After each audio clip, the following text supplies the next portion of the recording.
როგორ შეიძლება როგორც სპეციალისტი, აი რა სიტყვით მამა-შვილობის ურთიერთობა იდეალური ალბათ ვერ იქნება, მაგრამ კარგი მამა-შვილური ურთიერთობა როგორია ქალბატონთან?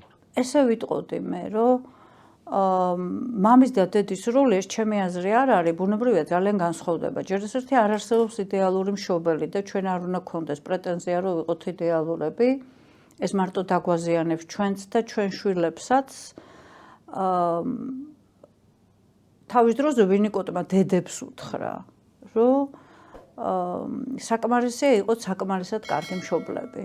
საკმარისად კარგი მშობელი არის ძალიან კარგი მშობელი. იმიტომ რომ არ აქვს პრეტენზია იდეალურობის, არც იდეალურს თხოვს თავის შვილებს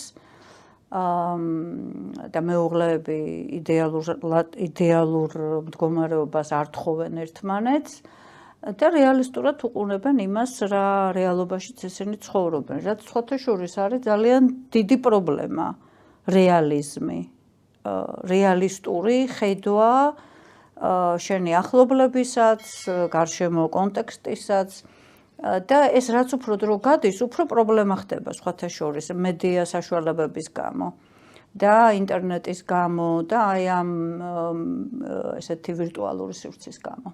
საკმარისად კარგი მამა მგონია რომ არის მამა, რომელიც ზედმეტად არ იჭრება, ისევე როგორც დედა სხვათა შორის ბავშვის სივრცეში იცავს მის საზღვრებს, მაგრამ ამავე დროს არის ძალიან მხარდამჭერი მამა. მხარდამჭერის ქვეშ მეგულისხმობ ყველაზე დიდ პრობლემას დღეს საქართველოში, როცა ემოციური მხარდაჭერის ნაკლებობა კი არ არის, უფრო არის აი ემოციურში შედის ესეც თვითშეფასების განვითარებისთვის აუცილებელი მხარდაჭერა. ის რომ მამა გეტყვის რომ ეს არის პრობლემა. კი, შენ გააქვს ეს პრობლემა, ვერ გადაჭერი რაღაცა, ვერ გააკეთე ეს, მაგრამ შენ შეგვიძლია კიდევ ერთხელ ვცადო, ჩვენ შეგვიძლია კიდევ ერთხელ ვცადოთ, ჩვენ შენ შეგიძლია რომ თუ ვერ მოახერხებ, მე მომმართო. ანუ ეს მთავარი მხარდაჭერის კომპონენტია, მე რომ მკითხო მამის, ზუსტად მამის. ზედმეტად დაწვრილმანებული მამა, ეხლა როლები სხვადასხვაა ოჯახში, ბუნებრივია, დედის და მამის, რა. მამის დაწვრილმანება ძალიან დამთგუნველია ხოლმე ზოგადად ოჯახისთვის, რომ ყველაფერში, რომ მამა, ასე ვთქვათ, აქტიურად არის ჩართული, არც ეს არ არის ძალიან სასიამოვნო ოჯახისთვის, მე რომ მკითხო და მარტო მე არა, კვლევებიც გვეუბნებიან, რომ აი ძალიან გაუცხოებული მამის როლიც არ არის პრობლემა და ძალიან ესე ყველა დეტალში ჩართული მამის როლიც პრობლემაა. ანუ ჩვენ გვიწევს შუალედის დაცვა და განსაკუთრებით ბავშვებთან ურთიერთობაში, აი ეს არის მთავარი, მე რომ მკითხო, მხარდაჭერა ემოციური ცხადია იმასთან დაკავშირებით, რომ მე როგორ ვახერხებ დაბრკოლების გადალახვას.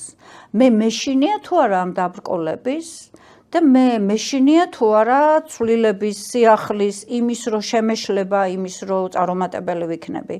დღევანდელი საზოგადოების პრობლემა აქაც და სხვაგანაც სწორედ ეს არის, რომ ჩვენ გვაქვს ძალიან ძლიერი მოწყვლადობა იმისა, რომ ვაიმე რა სიტყვიან, თუ მე ამას ვერ გავაკეთებ, თუ მე სურელურ შეკითხვას დავსვავ, თუ მე ხშირად ვსაუბრობ ამ თემაზე და ხშირად ვსაუბრობ, იმიტომ რომ ეს არის წამყვანი თვითეფექტურობის, განცდა წამყვანი პიროვნების ჩამოყალიბებაში. თვითეფექტური პიროვნება, ნახეთ როგორი პიროვნებაა, რომელიც ჩაიხედება სარკეში, დაინახავს თავის მინუსებს და გული არ წაუვა ამ მინუსებისგან. აი ძალიან რთულია რა.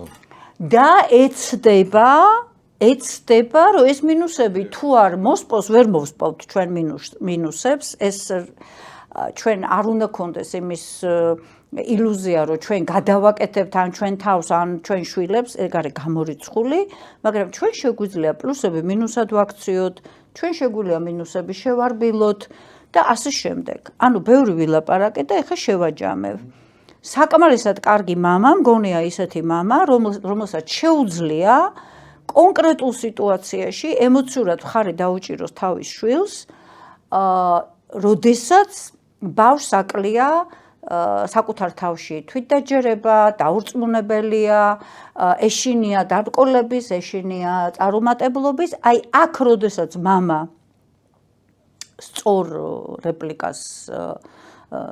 სწორი რეპლიკით ეხმარება, ეს არის გადამწყვეტი როგორც ბიჭის, ასევე გოგონას შემთხვევაში.